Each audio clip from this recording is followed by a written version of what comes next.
All right, welcome into the Illini Inquirer Podcast. It's our friend, Isaac Trotter, 24/7 Sports, college basketball writer. And Isaac, I know you've been paying attention to what Illinois has been doing, but more importantly, how Illinois fans have been paying attention to what Illinois has been doing. The last 2 months have been interesting. What have you made of it all? What a wild ride, huh? And it feels a little bit weird to have a little bit more answers than not. And now I'm starting to do like minutes projections for teams.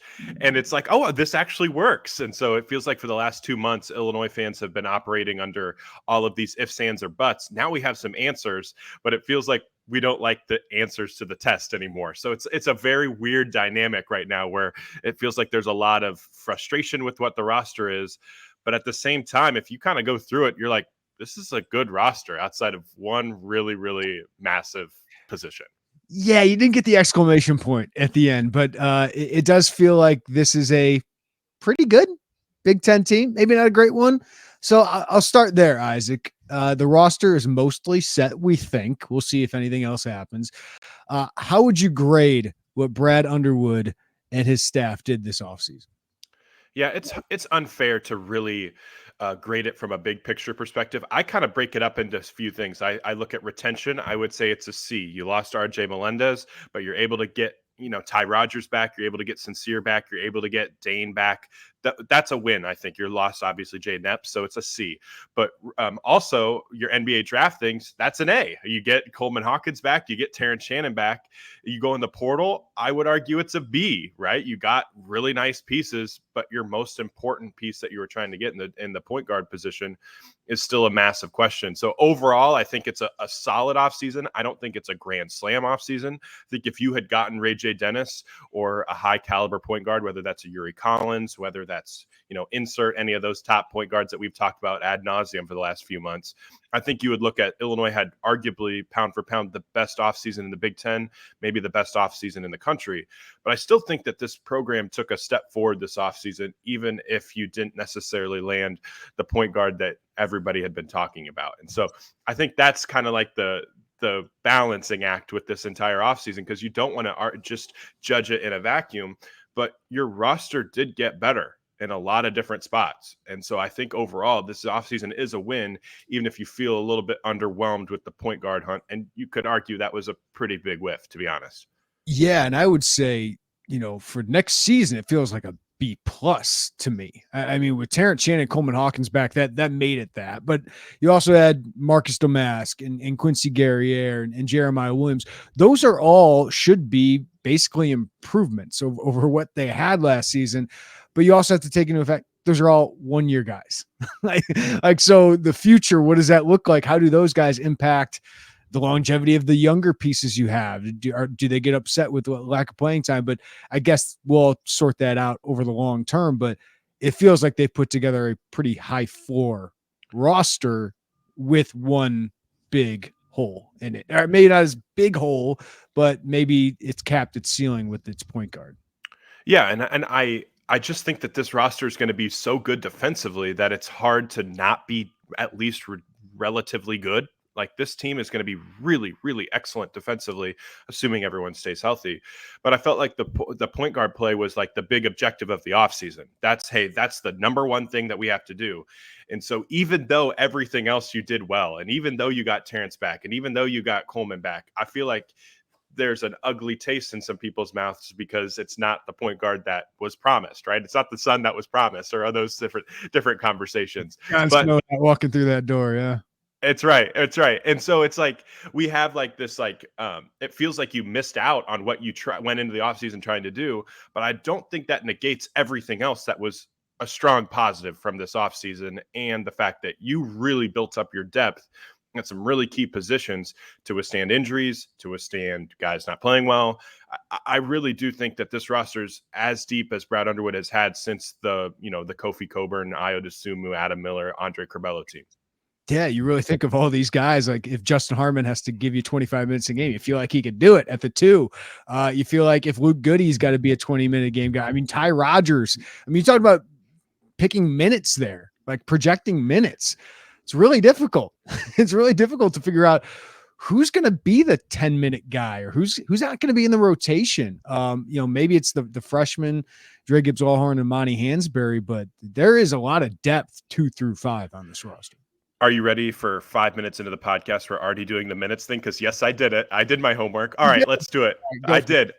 Terrence and Coleman both played 32 minutes last year. Let's give them 32 again this year. Big time players. They're going to play a lot. Let's play Goody, Quincy Guerrier, Marcus Domask, Ty Rogers, and Dane Danger all 20 minutes, right? They're all 20-minute guys, right? Then I would go 20 to 25 with those. Like, I think Domask is going to be a 25-minute a game guy. I think, Guerrier, that sounds about right. 20, Danger 20. Yeah. I agree. Well, that leaves about 36 minutes left for your point guard room, whether that's 25 of Jeremiah Williams if he's eligible and 11 of Sincere Harris, right? Like, that's kind of where you're at. And I didn't even say anything about Justin Harmon. I didn't say anything about Amani Hansberry. I didn't see anything about DGL, Dre Gibbs-Lawhorn. It's like, where are the minutes here? Like, there are a lot of guys where you feel very comfortable playing at least 20 minutes a game. Because I'm with you. I think Quincy Guerrier didn't come here to play 20 minutes a night.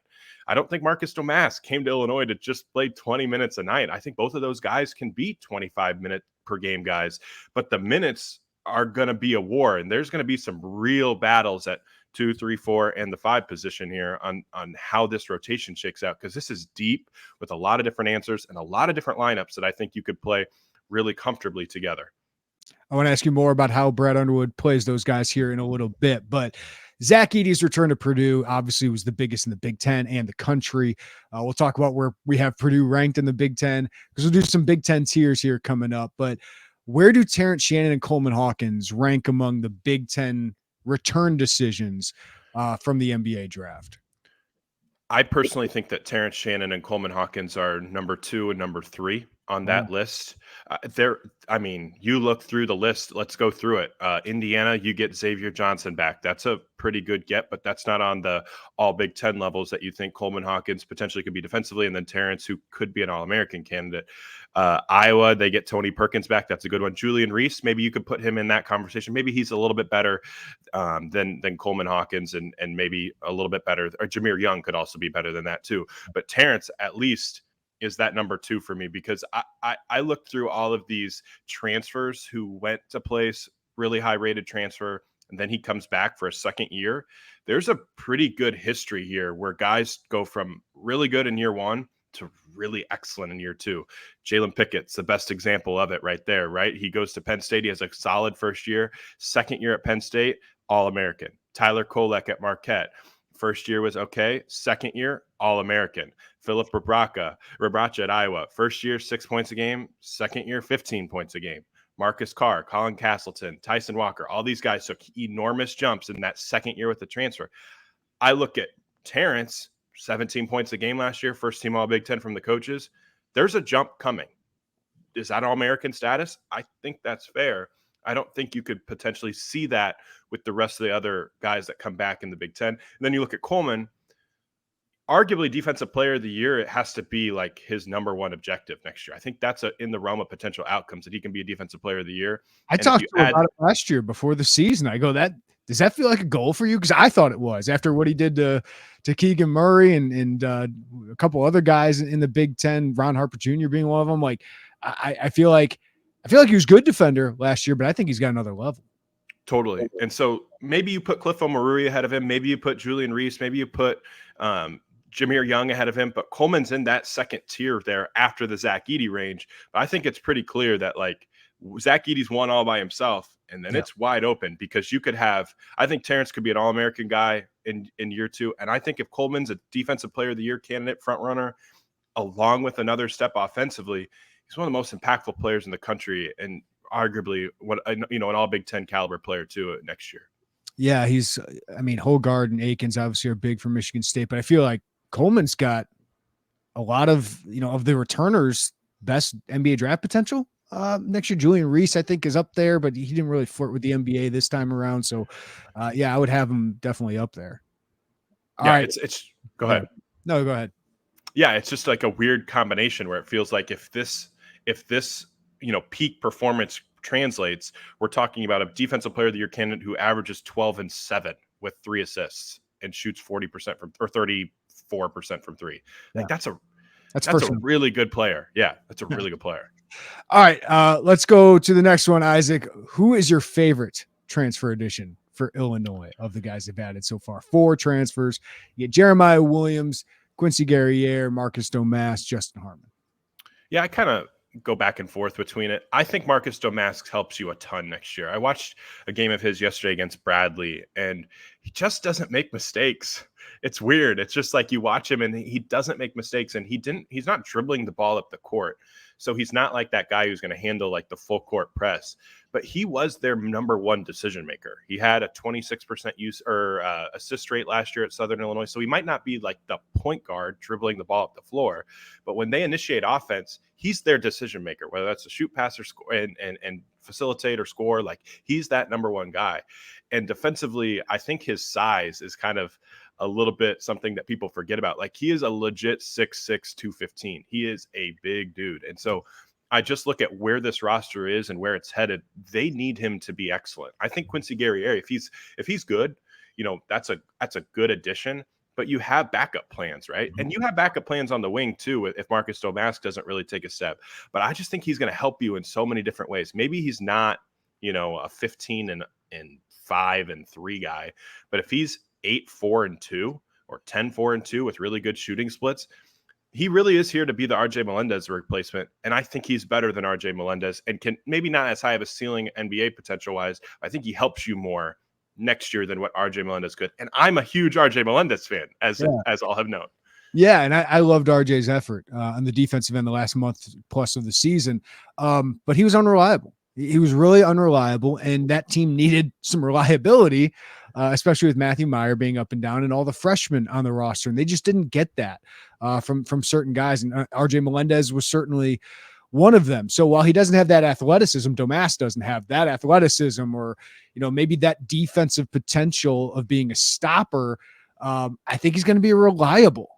More than Goody, he's got a more well-rounded offensive game, but he also can be a spot-up shooter. I think he can be a team defender like Goody. But on a team that's got Terrence Shannon, Justin Harmon and Jeremiah Williams to it. You got Guerriere, Coleman Hawkins. You got some guys who can leap a little bit, right? Ty Rogers can leap, Sincere Harris. You just need somebody skilled and reliable. And I've made the Sam Griesel comp, but if you put Sam Griesel on Illinois last year, I think he felt a lot better about, hey, if Meyer or Shannon is off, you got another guy. You got a third guy who can just be a reliable bucket getter at times. Well, and I also think about the free throws that he generates too. Terrence is such a great free throw, drawer. He draws a lot of fouls, gets to the line a lot. Domask does a lot of those similar things as well, where his shot fakes in the lane, his ability to play a little booty ball, like he can kind of mismatch hunt a bit and get to the free throw line. And that was something that I felt like, they got that from Dane last year, but he's not a very good free throw shooter. I mean, Coleman's not a reliable free throw shooter. I felt like Matthew Meyer picked and chose when he wanted to attack the rim certain games, right? Some days it was just going for the step back threes and stuff. I think with Domask, you're going to be able to get another guy who will routinely, and it takes effort to attack the rim. That is a hard thing to do. And I think he is going to continually buy into that because he's an awesome foul shooter. And that adds a different element to this Illinois offense. It just raises the floor. Yep. If more free throws, knock down your catch and shoot threes, and just be a winning piece. And I feel like he's going to help them a lot. I really do. And I again, like we talked about those minutes things, I would be surprised if he's not, flirting with that 25, 26 minute per game mark. Yeah. And the other thing we got to remember about Illinois, they were not a very good assist team. This is not a very good passing team, and he's a connector offensively. So I think he'll help there. And I wonder if that was because of the offensive, variance cutting back and forth of what it was, or if it was the point guard play. Maybe it's all of those things, all of the above. But I think having multiple players who are good decision makers on the floor, like Coleman, like Marcus, who see the floor, that can alleviate some of the point guard, worries, so to speak. Yeah, I think. All right, let's get to that one thing that they didn't address, at least to the standard of what Illinois fans were expecting, and that's point guard. But Illinois did add a lead guard. There are question marks about Jeremiah Williams heading from Iowa State. Of course, missed all of last season with Achilles injury, still coming back from that. And then, of course, we got to see if he gets a waiver for immediate eligibility. Sounds like there's some cautious optimism there. those are two big ifs, but let's assume those ifs. If he's available, if he is healthy, finish this for me. For Illinois, Jeremiah Williams at point guard is blank, Isaac. Not as bad as you think. He's a really, really interesting piece when healthy, and obviously you need health, but there are a lot of guys who are entering the portal going, hey, I need to get 15 shots a game and I need to have a high usage rate and I need to have the ball in my hands. I need to make a decision so I can make the NBA. That's not Jeremiah Williams' game. And you could argue that's not what Illinois needs. They have NBA guys right now on their roster with Coleman Hawkins and Terrence Shannon. They need a connecting defense first, get guys involved. And if Jeremiah Williams is healthy and he is a point of attack defender, this is a long, nasty defensive team. Like, this is a nasty, nasty defensive team, arguably best defensive team in the Big Ten. And you remember a couple of the issues for Illinois was allowing guys to have career nights and a lot of league guards to have career nights. Jameer Young, Tony Perkins, obviously Jalen Pickett. So it's a weakness at point guard we talked about, but probably not enough when we were talking about transfer point guards. We're all focused on the offense, understandably so, but they were really bad defensively at that spot. And I think about how it could unlock Terrence Shannon, because Terrence Shannon is a very good defender, but I liked him more off the ball than on the ball. Just using his like free safety techniques where he's just so explosive getting in the passing lanes.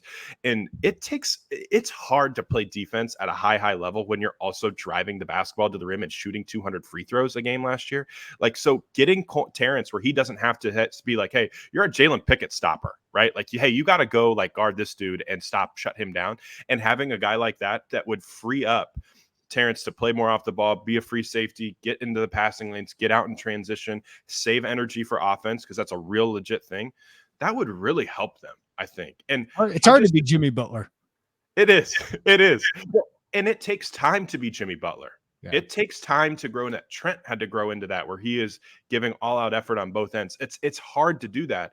And so I think that having a guy who's going to, not allow straight line drives, he's big, he can guard shooters, he can guard lead guards, he can be a point guard stopper, and then helps your offense by just like knowing your role is so important. And isn't, I hate saying it, but isn't like a Jaden Epps freelancer who's just going to cut plays off and just go, hey, I'm going to go get mine. At this point, sometimes I think that hurt Illinois' offense last year, where they had so many, hey, it's my turn. Hey, I got to go get mine. Hey, dribble. It's time for me to go get mine. I don't think you're going to have that with Jeremiah Williams. So you could argue last year's roster is more talented. If Jeremiah Williams is healthy, I think this year's roster potentially plays together a whole lot better. It just the pieces fit together a lot more. And I think the role definition is so huge for this team. And that's going to be a huge thing for Brad Underwood. Coleman talked about it with Piper and Lon, like, hey, this what you're coming to Illinois to do. Like, role definition is going to be enormous for that. We all need to be on the same page. And I think Jeremiah Williams isn't going to come to Illinois going, hey, it's my time. Hey, it's my time to go get mine and become an NBA draft pick. He's going to want to evolve and help other guys. And I think he can do that. Yeah, it feels like if you were healthy, you'd feel a lot better about this, right? Or you knew he was healthy and eligible right away. I'd feel a lot better about this. I understand the risk. This is a risky addition if this is going to be your one point guard addition, which right now we have to assume will be. But man, like he's a good player. He's a good player. He's proven himself at the Division I level. Of course, if he weren't hurt, he might not be available right now for Iowa State as they've decided to turn to some other options. All right. How should Brad Underwood stylistically play with this team? What should they do scheme-wise? I would like them to get back to more ball screen stuff and not necessarily, because I still have questions about spread and how this roster fits with spread.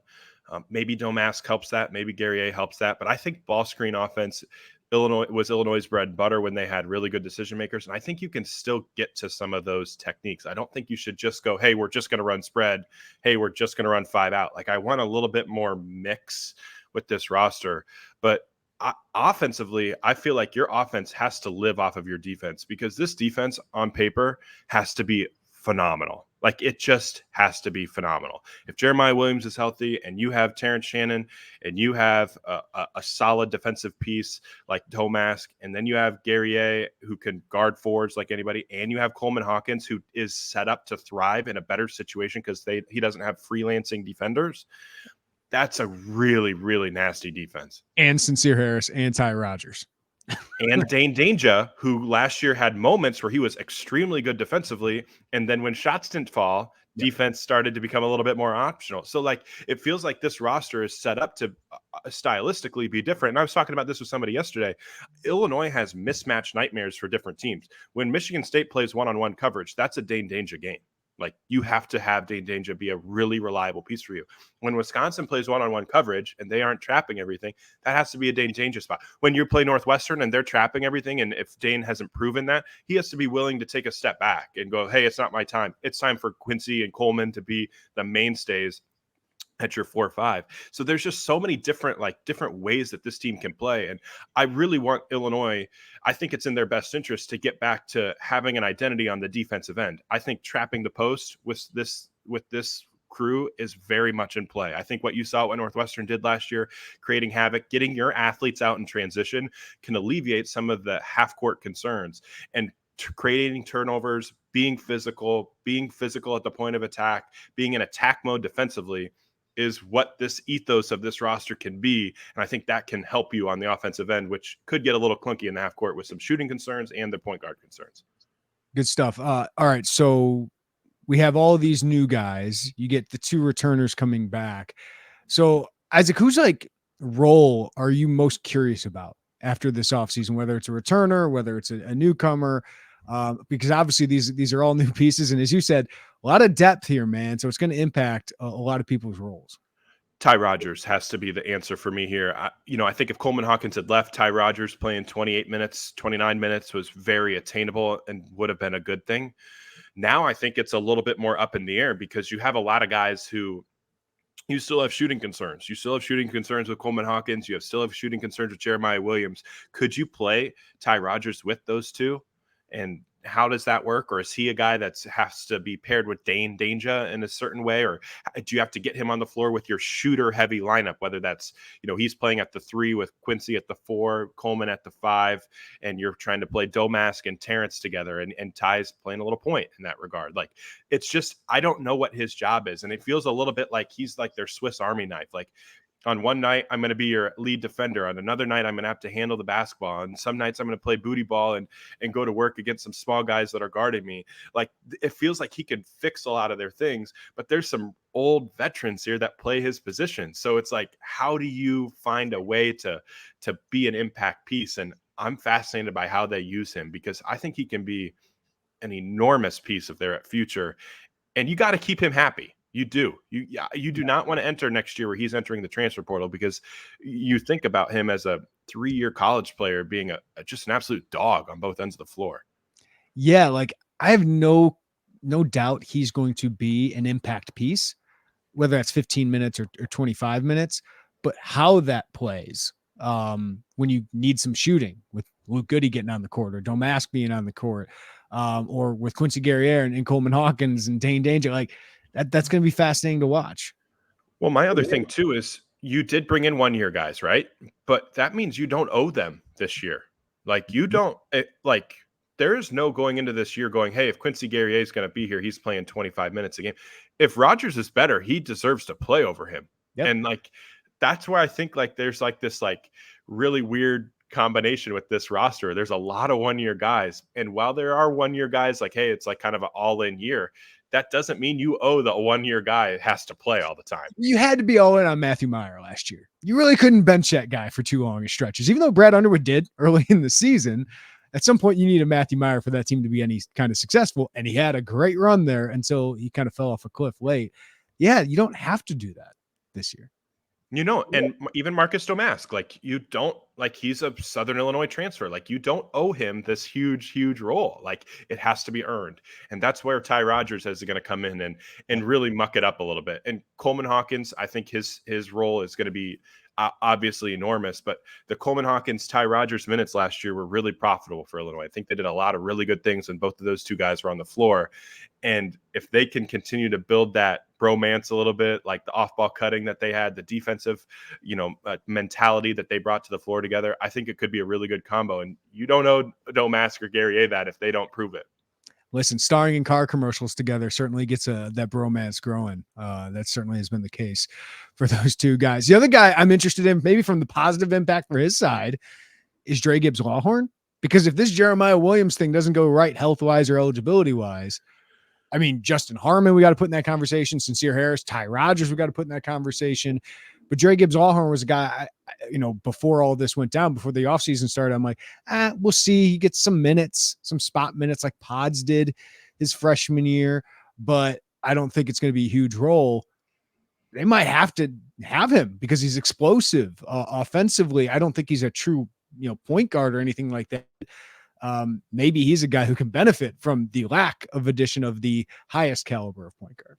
Yeah. Can we also say this? If Jeremiah Williams doesn't get the waiver, then this is a huge whiff, right? Like let's just get that out of the way. Like that needs to be said because you can't, you need that waiver. Illinois' season honestly kind of depends on that waiver at this point. But you're right. I think Dre Gibbs-Lawhorn, you see some of the stuff that he does in ball screens. You see his decision-making. You see his explosive first step.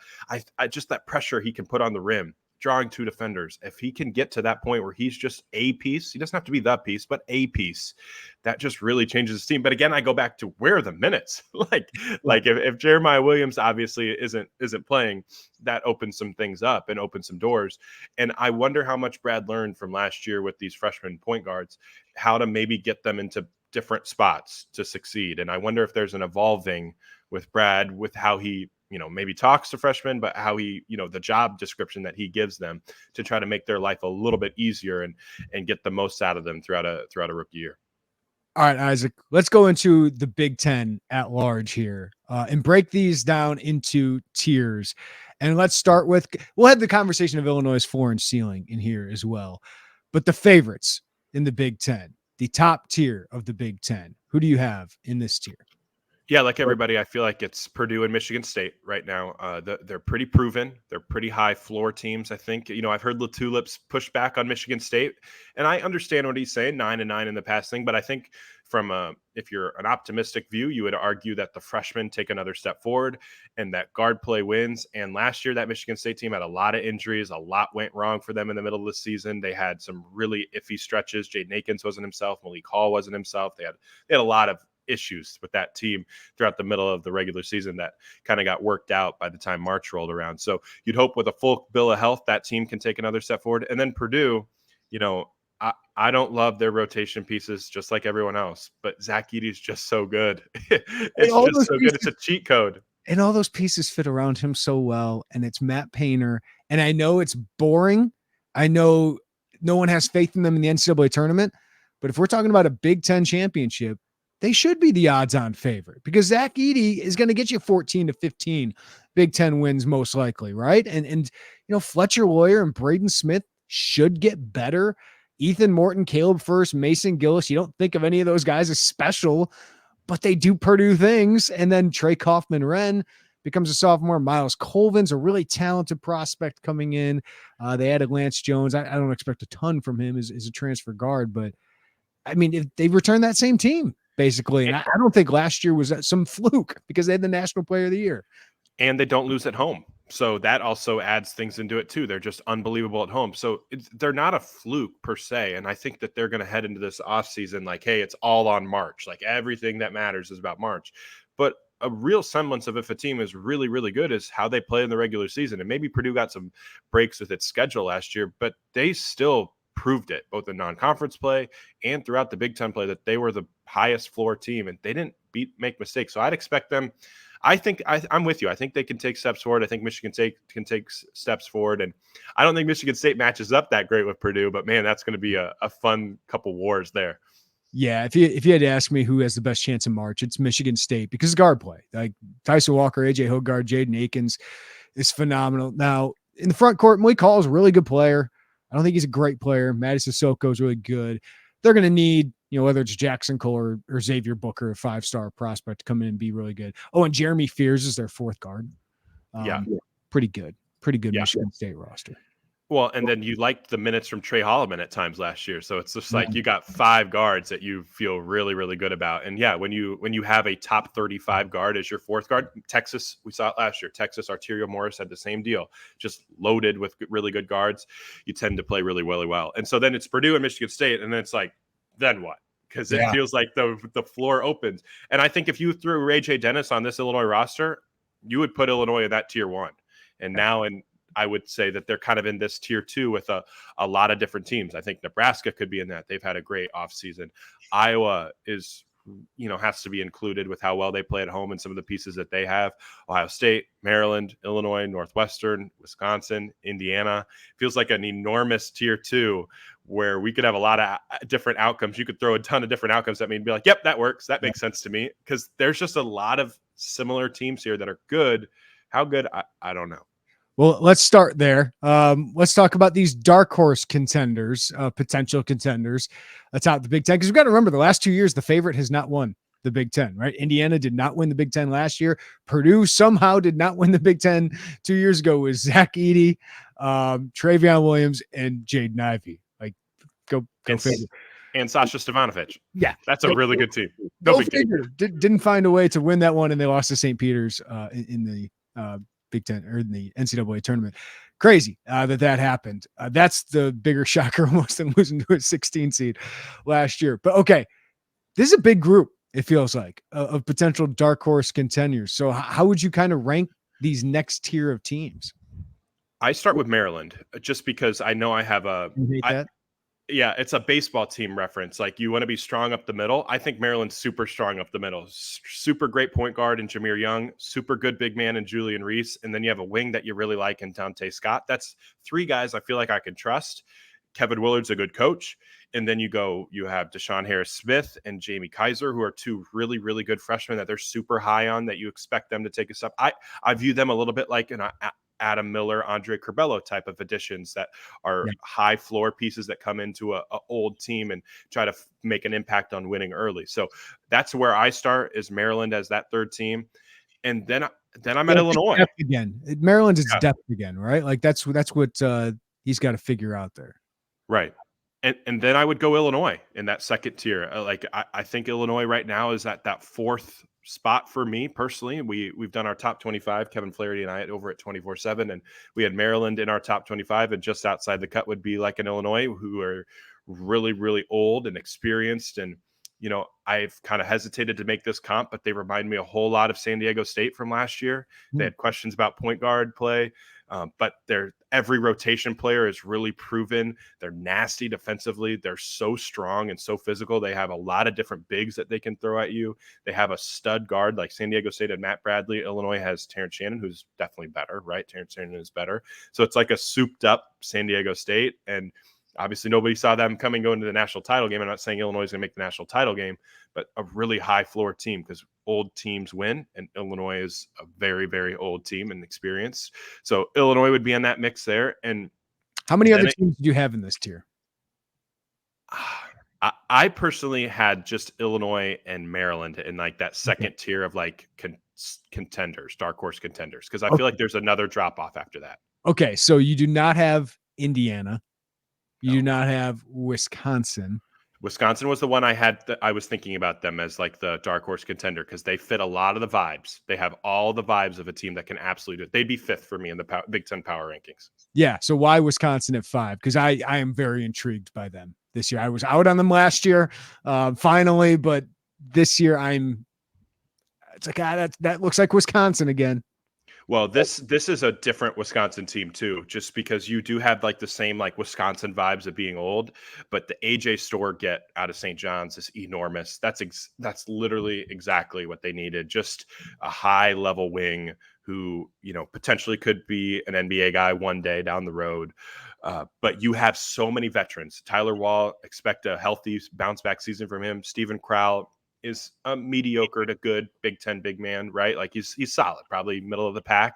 Chucky Hepburn, you expect him to take another step forward in year 3. He's like a post type sleeper, right? We see it in fantasy baseball a lot. That's Chucky Hepburn in college basketball next year.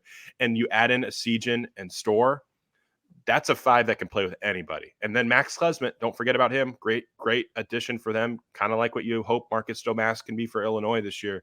Like, that's 6 really, really good pieces. Really, really good pieces. And they're old. Like, I feel like that's as high of a floor of a team as you'll find in this second tier there. Like, they're right there for me. I probably should add them into the dark horse contenders section with Maryland and Illinois. We will allow it. We'll allow it. So let's move on to the next tier, which I kind of labeled the NCAA tournament / bubble teams. Basically the teams that top half Big Ten or top 8 to 10 that are the tournament teams or on the bubble. How would you rank these next tier of teams? I'm going to guess you got 4 or 5 in here. Yeah, I do. I like Northwestern's roster still. Even though they don't get Chase Audige back, you have Boo Buie there. You feel pretty good about what Ty Berry has done throughout his career. Matt Nicholson is a guy it's hard to be low on him. Just a great role player.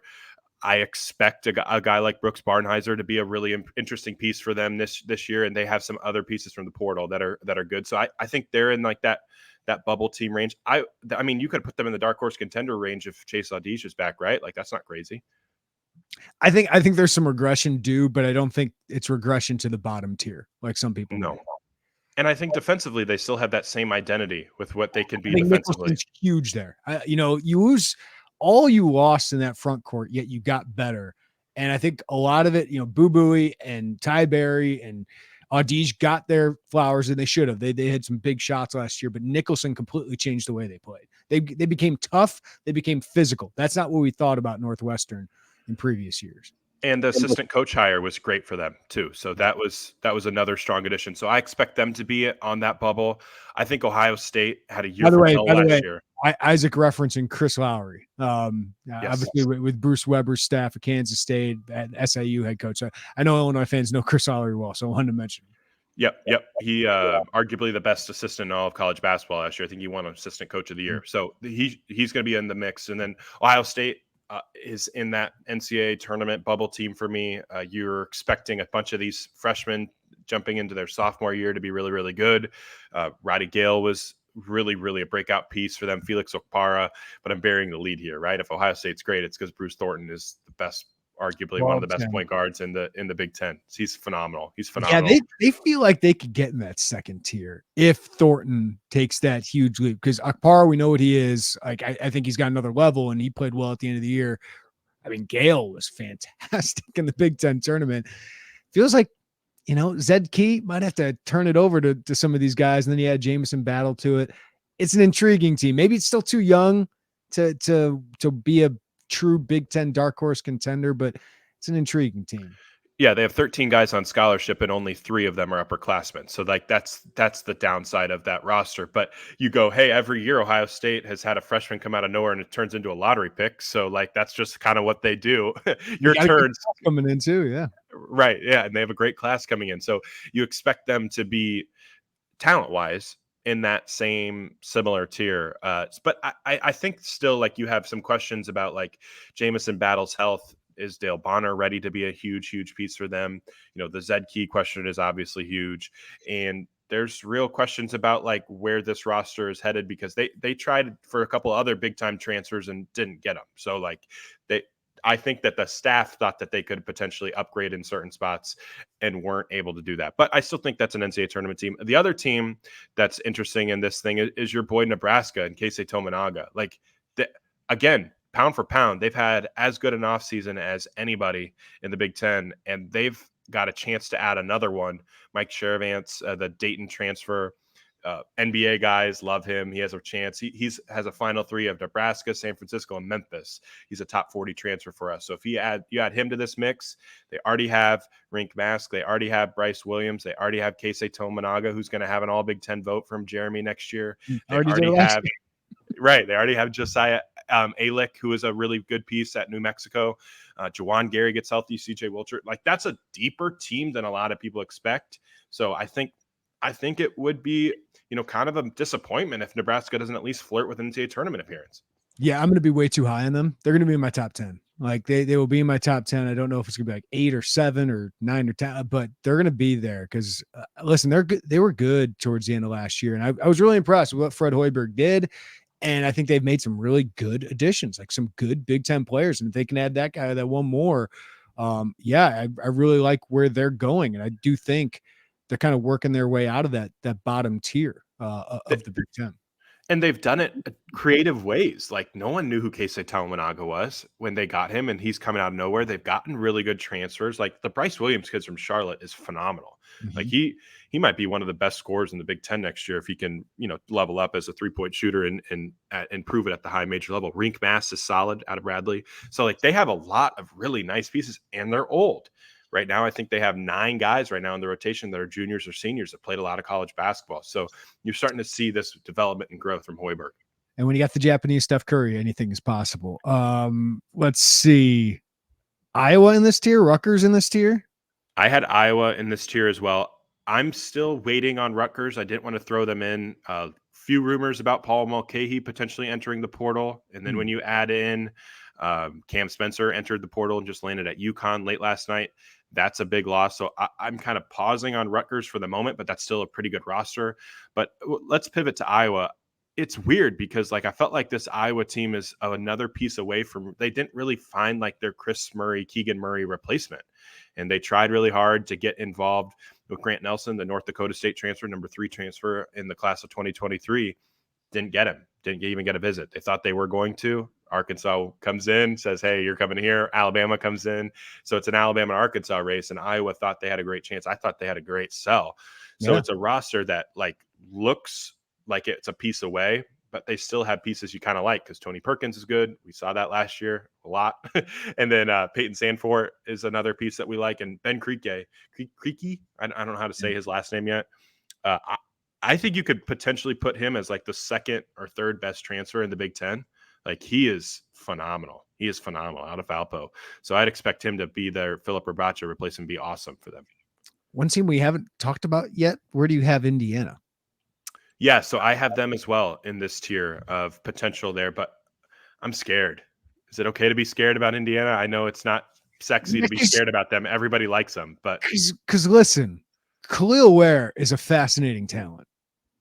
He wasn't a very good player last year. Now I expect him to be better. He's not Trace Jackson Davis. So that's a huge loss. And obviously your point guard's a huge loss. They got some talent coming in. They got a good front court. Still, can they shoot? Can you shoot? Mackenzie Mbako, right, is a big time addition for them. Another, 5-star guard coming in. So he can be really good, but it's the same question about Indiana is, can they shoot? And are they going to be as good with losing the best player, arguably, outside of Zach Edey in the Big Ten? They have one guy who can dribble on the roster. One. One. Xavier Johnson, and who else? Trey Galloway's not beating you and scaring you off the bounce. I mean, he's a good player, but he's not terrifying you off the bounce in pick and rolls. He has a good floater, but I don't look at Khalil Ware as your Trace Jackson Davis replacement. I look at Malik Renew as your Trace Jackson Davis replacement and hope that he takes a big jump forward. You hope that Mackenzie Mbako is a decent player, but there's so many questions. I called him a guard. He's a power forward. How many power forwards can you have on the same roster and be good? Yeah, he's listed as a power forward. I guess they think that he can potentially play the 3, but that's still a major question. Him translating to being a 3 at, with what his skill set was. He technically is supposed to be a pretty good 3-point shooter, but he really struggled on the AAU circuit last year, knocking down threes. Only shot 18% from 3. So there's real questions about what this roster looked like. Now you're relying on roster, but the construction of it doesn't make a lot of sense. It feels like it's the Orlando Magic of 2018 with Mo Bamba and Aaron Gordon and Jonathan Isaac. It's all these power forwards and front court pieces who don't shoot. Right. And where's the minutes for Peyton Sparks and Khalil Ware and Malik Renew and Mackenzie Mbako? And then it feels like there's a lot of pressure on Xavier Johnson to be hey, you have to make this all work for us. You just have to. Hey, you have to run the show. You have to get right. You have to, everything has to work, but for you guys to be really, really good. Anthony Walker from Miami, another 4, throw him into the mix. It's just they have all of these front court pieces. And maybe I understand a little bit of hey, we're not going to find a Trace Jackson or Davis replacement who's going to give us, 18, 12, and 5. But if we can find 3 or 4 guys who can give us 4, 4 points a game, couple rebounds, in spot minutes, and maybe it'll all piece together to be that Trace Jackson Davis replacement. But it just feels like this roster doesn't have a terrifying wing that scares you. It doesn't have an NBA 2 guard, right? It doesn't have an NBA guard, honestly, and a lot of big men that need to be fed. But how does this all work? Like, how does this all work? And if Xavier Johnson gets hurt or say he, rolls an ankle and misses a couple weeks, like this could get really, really weird for them. So I have a lot of questions about this roster. Like, it feels like there's more pressure on Xavier Johnson than almost anybody in the Big Ten coming into this year. It's pretty insane. He's as important as any player in the league outside of Edey. Yeah, like he is so important for them to just be competent because they have a lot of young guys that would need to take CJ Gunn, Gabe Cupps, all of these guys would have to take massive jumps in usage and role. All right, let's go to our next tier, which is the lower class, but I have to put in this qualifier, but not Minnesota bad, because Minnesota is in the tier all of its own, in my opinion. Maybe Bart Torvik has a different opinion of that, but all right. So these are the teams we expect to miss the NCAA tournament. There's a big name you have not mentioned yet. Michigan. Yeah. Michigan. Yeah. This roster is a disaster. Like, this is an absolute disaster. What they have done in the portal this offseason has been a huge, enormous whiff. Like, blame it on NIL, blame it on, the transfer stuff, not being able to get Caleb Love in, but you lose Hunter Dickinson and you're not able to go out and really add a piece that can really step in and replace him. That's a big loss. Now they're trying really hard to get Olivier Kamwa from Tennessee. He's a good player, but he is not Trace Jackson Davis. And so, like, even if you add him to that mix, maybe, you throw him in that lower tier of like a bubble team, but still you have major questions about the rest of this roster. Like, this is a huge year for Juwan Howard, and this roster just has a lot of iffy pieces, just a lot of them. Terrace Reed, you like. Jalen Llewellyn, maybe you like after an injury. McDaniel good towards the end of the year, but is he your best player? Yeah, he is. Like, that's where you're at right now. So, like, there's like a few pieces you like. How many all Big Ten guys are on this list? Listen, they went into last year thinking Terrence Williams was ready for a breakout, kind of like Illinois did maybe with RJ Melendez. They gambled big on that, and it did not pay off. You had Namari Burnett, which injuries have been, a huge problem for him. Are we sure he's good? I don't know.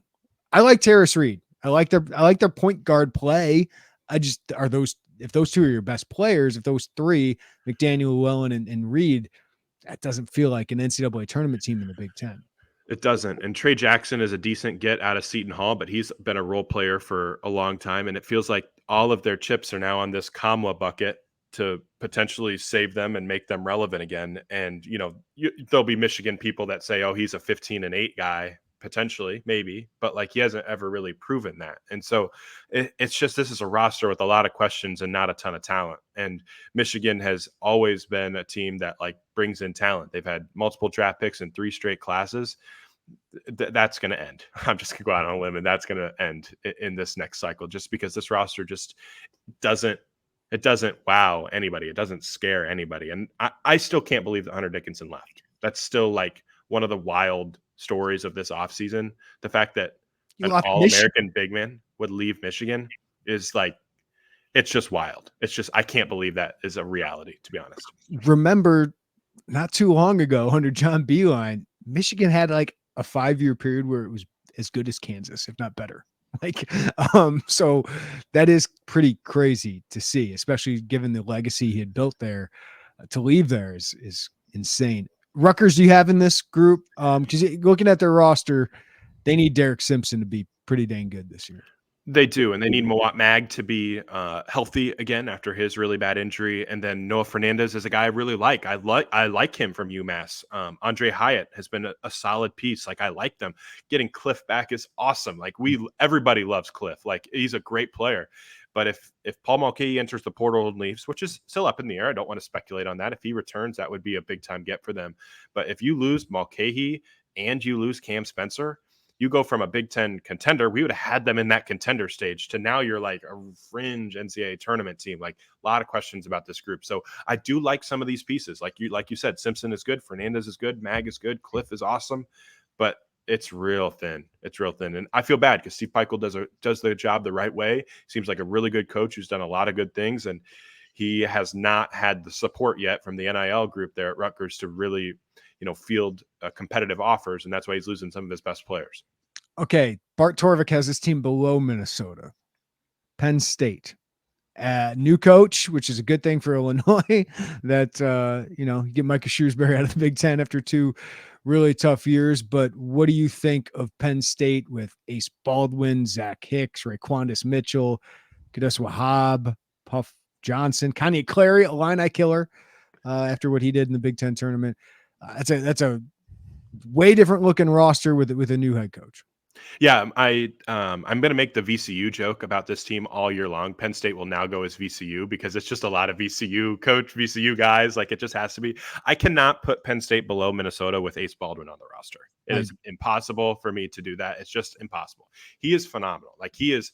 People are going to really love this dude. Like, when you start seeing him play 14, 15 times a game, think about like Trent Frazier's intangibles on the floor as like a leader in defense and just caring about winning while also being such a talented offensive player as well, who can just put you on his back. Like, think of that, a player like that. And that's what Penn State has.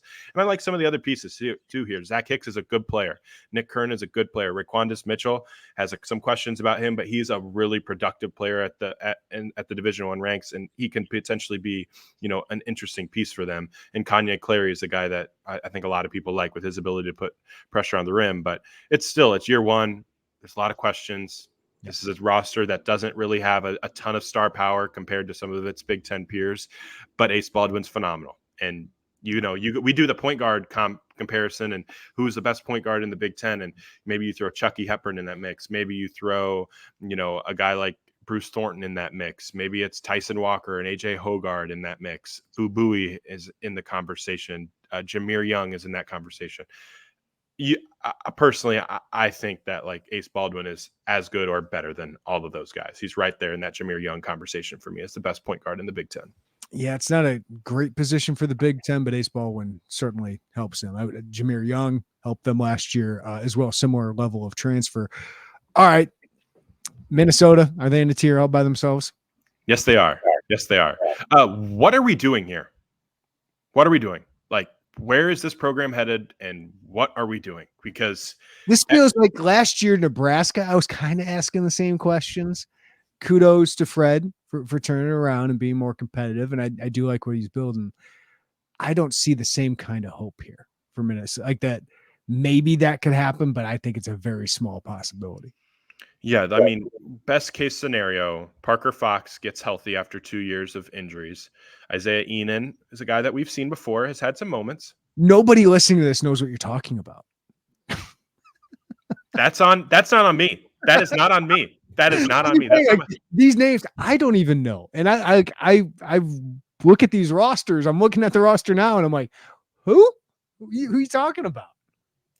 That's where they're at. That's where they're at. And that's what Ben Johnson has built. And maybe injuries have been a problem, but like, you're heading into next year going, Mike Mitchell Jr. has to be awesome. Dawson Garcia has to be awesome. And all these freshmen, Pharrell Payne, who has had some minutes that we've liked, they just have like, what is the best case scenario with this roster? And it like this, if they finish 500, it's a miracle. It's kind of how it feels. Like in year three, 500 overall, not 500 in the Big Ten, 500 overall. Like, and so I just, I feel bad saying it, but Ben Johnson was a hire to improve their in-state recruiting, and their in-state recruiting has gotten significantly worse. And so it's like, that's the concern with pendulum hires. Hey, we need to get better in in-state recruiting. So we're going to get rid of Richard Pitino and we're going to hire Ben Johnson because he's an in-state guy and he's recruited these guys. And we're going to hire assistant coaches with strong ties to in-state recruiting. And then it'll all work because then we won't let these great players leave the state. It doesn't always work like that. And so like Minnesota has a lot to prove. And some of the pieces you like on paper. And I can say names that no one else knows about and talk about how they could potentially be decent. But this is still a roster that is well behind it's some of the others in the Big Ten. Yeah, and Ola Joseph did some good things towards the end of the year. I know Braden Carrington is coming back, but like some of these guys, like, do we know them just because somebody had to play? Like somebody had to play for them. So Dawson Garcia is going to get his. but that's like the one player I'm sitting there going, yeah, he could play for most teams in the Big Ten and start and be a pretty good player. It's just, 3 years into this, like they're probably like, hey, Rich Pitino wasn't that bad. And the other one too, losing Jamal Mashburn was a big loss for them. Him transferring from Minnesota there, because he could have been like that the guy who covers up the gaps for a couple of years, that bridge potentially. And he bounces now too. And so, Minnesota and Illinois were kind of in similar tiers not that long ago. Right. So it could always be worse. There's some always be worse. Wednesday, Thursday Big Ten tournament battles between those two teams for sure. Is the Big Ten good, Isaac? I don't know. Your guess is as good as mine. I guess we'll find out together. I do think, though, that the Big Ten has had a very good offseason. They've gotten Zach Edey back. You get Michigan State gets their guys back. Nebraska gets their dudes back. Illinois gets their dudes back. Maryland gets their dudes back. So you head into this season going, hey, there's some real pieces here. Wisconsin gets their guys back. So you feel pretty good about what this conference has brought back. It's old. It's experienced. They have some really interesting transfers that have covered up some gaps. But point guard play is still an enormous question. And how many NBA guys is still an enormous question with this crew, and the recruiting has obviously been an enormous question too, because there's not a ton of these high level recruiting classes coming in as well. But I think from a retention standpoint, you feel very, very good, and you just hope that some of these returners can take a step forward, because there's a lot of top 50 teams, I think, right? And just how many can you get to that second weekend in March? Yeah, so 2 top 10 teams, maybe another ranked team, whether that's Maryland or Illinois. Some people like Indiana. Wisconsin has to be in that mix. Yeah, we'll see, but I feel like there's going to be 9 to 10 NCAA tournament teams. We'll see if any of them can get farther than the Sweet 16 this time around. Man, it's June, and we got an hour of basketball talk with Isaac Trotter, 24/7 Sports, national recruiting writer. Isaac, appreciate the time as always, my friend. Anytime, man.